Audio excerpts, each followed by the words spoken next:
بسم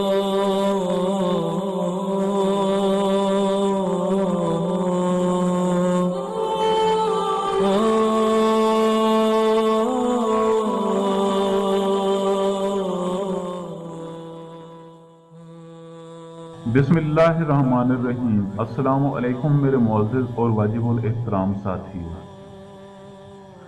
دوستو، میں ہوں حسنین خان اور آپ کو اپنے یوٹیوب چینل 14 ستارے میں خوش آمدید کہتا ہوں۔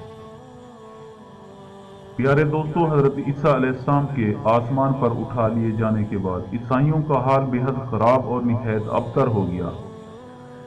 یہ لوگ بت پرستی کرنے لگے اور دوسروں کو بھی بت پرستی پر مجبور کرنے لگے۔ خصوصاً ان کا ایک بادشاہ دقیانوس تو اس قدر ظالم تھا کہ جو شخص بت پرستی سے انکار کرتا وہ اس کو قتل کر دیتا تھا۔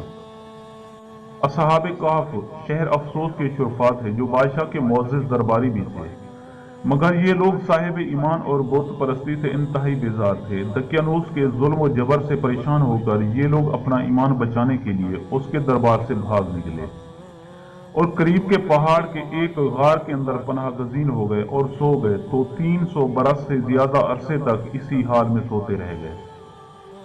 دقیانوس نے جب ان لوگوں کو تلاش کرایا اور اس کو معلوم ہوا کہ یہ لوگ ایک غار کے اندر ہیں تو وہ بے حد ناراض ہوا اور فرط غیظ و غضب میں یہ حکم دے دیا کہ غار کو ایک سنگین دیوار اٹھا کر بند کر دیا جائے تاکہ یہ لوگ اسی میں رہ کر مر جائیں اور وہی غار ان لوگوں کی قبر بن جائے۔ مگر دقیانوس نے جس شخص کے سپرد یہ کام کیا تھا وہ بہت ہی نیک دل اور صاحب ایمان آدمی تھا۔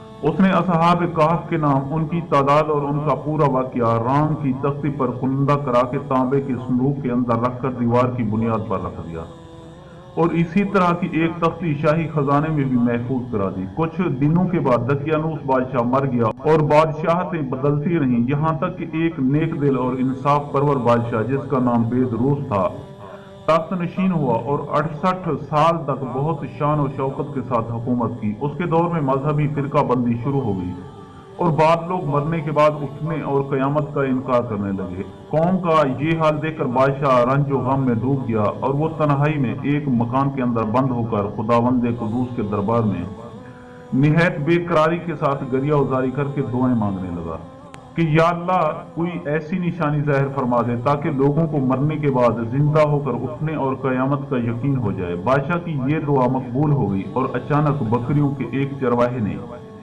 اپنی بکریوں کو ٹھہرانے کے لیے اسی غار کو منتخب کر لیا اور دیوار کو گرا دیا۔ دیوار گرتے ہی لوگوں پر ایسی ہیبت اور دہشت سوار ہو گئی کہ دیوار گرانے والے لرزہ بر اندام ہو کر وہاں سے بھاگ گئے اور اصحاب کہف بحکم الہی اپنی نیند سے بیدار ہو کر اٹھ بیٹھے اور ایک دوسرے سے سلام و کلام میں مشغول ہو گئے اور نماز بھی ادا کر لی۔ جب ان لوگوں کو بھوک لگی تو ان لوگوں نے اپنے ایک ساتھی یملیخا سے کہا کہ تم بازار جا کر کچھ کھانا لاؤ اور نہایت خاموشی سے یہ بھی معلوم کرو کہ دقیانوس ہم لوگوں کے بارے میں کیا ارادہ رکھتا ہے۔ یملیخا غار سے نکل کر بازار گئے اور یہ دیکھ کر حیران رہ گئے کہ شہر میں ہر طرف اسلام کا چرچا ہے اور لوگ اعلانیہ حضرت عیسیٰ علیہ السلام کا کلمہ پڑھ رہے ہیں۔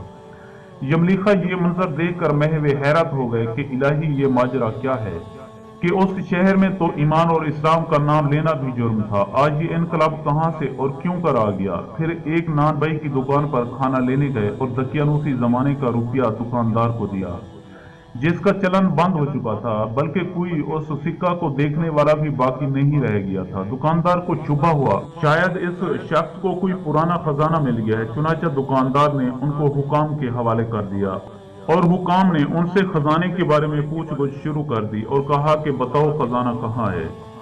یملیخا نے کہا کہ کوئی خزانہ نہیں ہے، یہ ہمارا ہی روپیہ ہے۔ حکام نے کہا کہ ہم کس طرح مان لیں کہ روپیہ تمہارا ہی ہے، یہ سکہ 300 برس پرانا ہے اور برسوں گزر گئے کہ اس سکہ کا چلن بند ہو گیا اور تم ابھی جوان ہو، لہٰذا صاف صاف بتاؤ کہ یہ عقدہ حل ہو جائے۔ یہ سن کر یملیخا نے کہا کہ تم لوگ یہ بتاؤ کہ دقیانوس بادشاہ کا کیا حال ہے۔ حکام نے کہا کہ آج روئے زمین پر اس نام کا کوئی بادشاہ نہیں ہے، ہاں سینکڑوں برس گزرے کہ اس نام کا ایک بے ایمان بادشاہ گزرا ہے جو بت پرست تھا۔ یملیخا نے کہا کہ ابھی کل ہی تو ہم لوگ اس کے خوف سے اپنے ایمان اور جان کو بچا کر بھاگے ہیں، میرے ساتھی قریب ہی کے ایک غار میں موجود ہیں، تم لوگ میرے ساتھ چلو، میں تم لوگوں کو ان سے ملا دوں۔ چنانچہ حکام اور عمائدین شہر کثیر تعداد میں اس غار کے پاس پہنچے۔ اصحاب کہف یملیخا کے انتظار میں تھے۔ جب ان کی واپسی میں دیر ہوئی تو ان لوگوں نے یہ خیال کر لیا کہ شاید یملیخا گرفتار ہو گئے، اور جب غار کے منہ پر بہت سے آدمیوں کا شور ہوگا ان لوگوں نے سنا تو سمجھ بیٹھے کہ غالباً دقیانوس کی فوج ہماری گرفتاری کے لیے آن پہنچی ہے۔ تو یہ لوگ نہایت اخلاص کے ساتھ ذکر الہی اور توبہ و استغفار میں مشغول ہو گئے۔ حکام نے غار پر پہنچ کر تانبے کا صندوق برآمد کر لیا اور اس کے اندر سے تختی نکال کر پڑھا تو اس تختی پر اصحاب کہف کا نام لکھا تھا، اور یہ بھی تحریر تھا کہ یہ مومنوں کی جماعت ہے، اپنے دین کی حفاظت کے لیے دقیانوس بادشاہ کے خوف سے اس غار میں پناہ گزین ہوئی ہے۔ تو دقیانوس نے خبر پا کر ایک دیوار سے ان لوگوں کو غار میں بند کر دیا ہے۔ ہم یہ حال اس لیے لکھتے ہیں کہ جب کبھی بھی یہ غار کھلے تو لوگ اصحاب کہف کے حال پر مطلع ہو جائیں۔ حکام تختی کی عبارت پڑھ کر حیران رہ گئے، اور ان لوگوں نے اپنے بادشاہ بیدروس کو اس واقعہ کی اطلاع دی۔ فوراً ہی بیدروس بادشاہ اپنے امراء اور عمائدین شہر کو ساتھ لے کر غار کے پاس پہنچا تو اصحاب کہف نے غار سے نکل کر بادشاہ سے معانقہ کیا اور اپنی سرگزشت بیان کی۔ بیدروس بادشاہ سجدہ میں گر کر خداوند قدوس کا شکر ادا کرنے لگا کہ میری دعا مقبول ہو گئی، اور اللہ تعالیٰ نے ایسی نشانی ظاہر کر دی جس سے موت کے بعد زندہ ہو کر اٹھنے کا ہر شخص کو یقین ہو گیا۔ اصحاب کہف بادشاہ کو دعائیں دینے لگے کہ اللہ تعالیٰ تیری بادشاہی کی حفاظت فرمائے، اب ہم تمہیں اللہ کے سپرد کرتے ہیں۔ پھر اصحاب کہف نے السلام علیکم کہا اور غار کے اندر چلے گئے اور سو گئے، اور اسی حالت میں اللہ تعالیٰ نے ان لوگوں کو وفات دے دی۔ بادشاہ بیدروس نے سال کی لکڑی کا صندوق بنوا کر اصحاب کہف کی مقدس لاشوں کو اس میں رکھوایا، اور اللہ تعالیٰ نے اصحاب کہف کا ایسا روب لوگوں کے دلوں میں پیدا کر دیا کہ کسی کی یہ مجال نہیں کہ غار کے منہ تک جا سکے۔ اس طرح اصحاب کہف کی لاشوں کی حفاظت کا اللہ تعالیٰ نے سامان کر دیا۔ پھر بیدروس بادشاہ نے غار کے منہ پر ایک مسجد بنوا دی اور سالانہ ایک دن مقرر کر دیا کہ تمام شہر والے اس دن عید کی طرح زیارت کے لیے آیا کریں۔